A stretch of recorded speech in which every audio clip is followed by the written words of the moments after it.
Chapter 5. Piety and Destiny. In the castle of Bastogne, twilight fought with the dawn, casting a subdued glow over the barracks as the chill of night lingered in the air. Ruffier pushed open the heavy wooden door and stepped into a world thick with unease.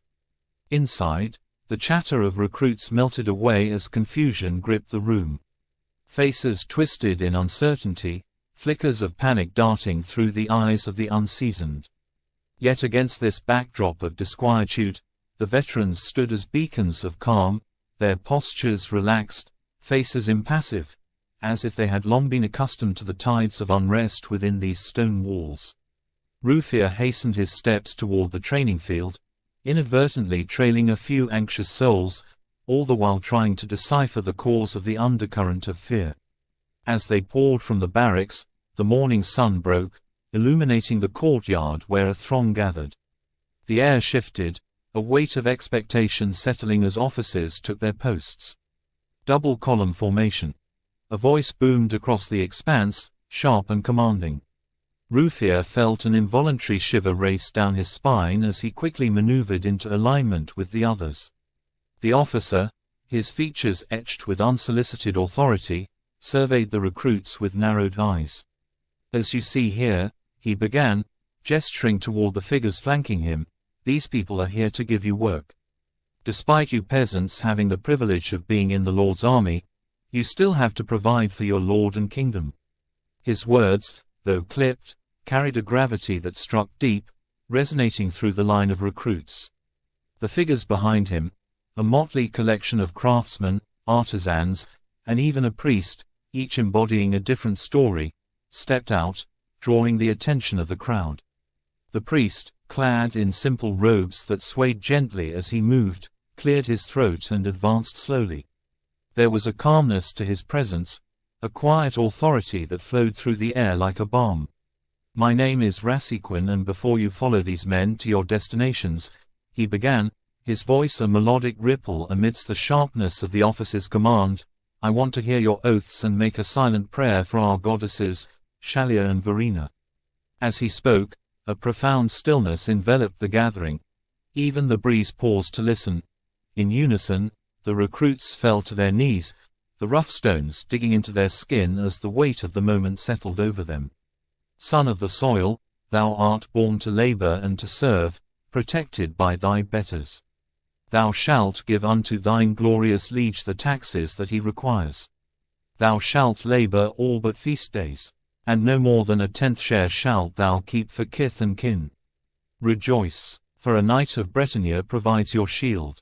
For 10 long minutes, silence blanketed the training yard, the air charged with devotion as they prayed for wisdom, seeking guidance from the goddesses that ruled over their fates.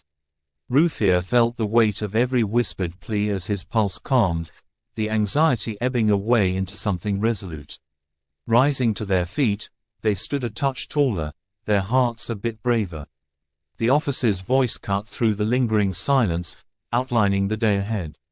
"You will divide your time during morning training. Half will be spent on basic training, the other half focused on battle formations. In the afternoon, you will assist the craftsmen assigned to you." Ruffier's chest swelled with a mixture of pride and apprehension.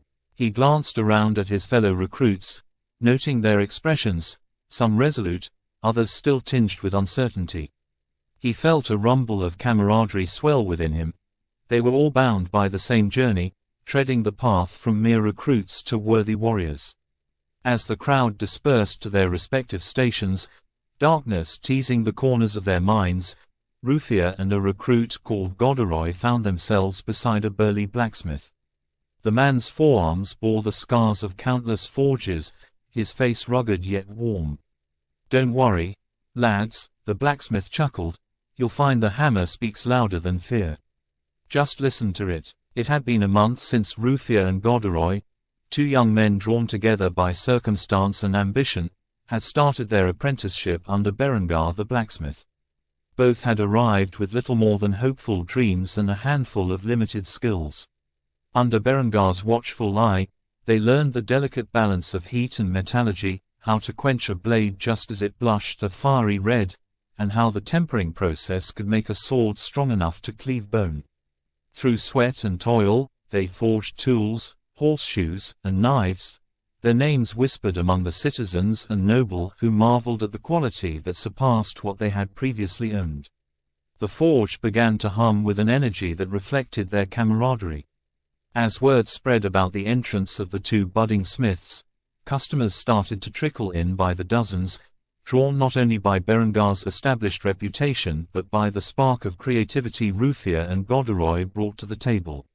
One fateful afternoon, Berengar clapped his hands together, drawing the young men's attention. "I've been watching you both," he began, a gleam in his eye. "You've impressed me with your work and how well you've learned your craft. So tomorrow, I grant you permission to create something of your own invention." Ruffier's heart raced at the prospect. He exchanged a glance with Goderoy, who nodded, already grasping the weight of their newfound responsibility. "But remember," Berengar continued with a weighty tone, "make simple blades. No soldier or noble will like a peasant having a very good sword." But as Goderoy was adjusting the fire in the blacksmith's great stone hearth, he asked while staring into the glowing coals, his brow furrowed with concern, "Do you think we'll ever make something worthy of a soldier?" "Why not?" Ruffier replied, his voice bright with conviction. "If we keep improving, who knows what we might be able to forge someday." After weeks of labor, they presented their two swords to Berengar. Approaching the imposing figure of their mentor, they held the blades aloft, a humble yet refined creations that glimmered under the light. The steel was simple in design, a testament to restraint rather than ostentation. Berengar scrutinized the swords, his brows knitting together in concentration. "Well?" Goderoy asked, barely able to contain his breath. Berengar's face cracked into a rare smile, the earthy warmth of pride filling the space between them. "They are fine swords, indeed. If you put your heart into it, men will choose it over blades of gold and jewels." As Berengar's approval settled over them like a chilling breeze transformed into summer's warmth, they knew they had taken their first steps toward building something greater than themselves. Amongst the clatter of hammers and the flicker of firelight, they realized that with every blade, they were not only shaping metal. They were forging another step towards their own destinies.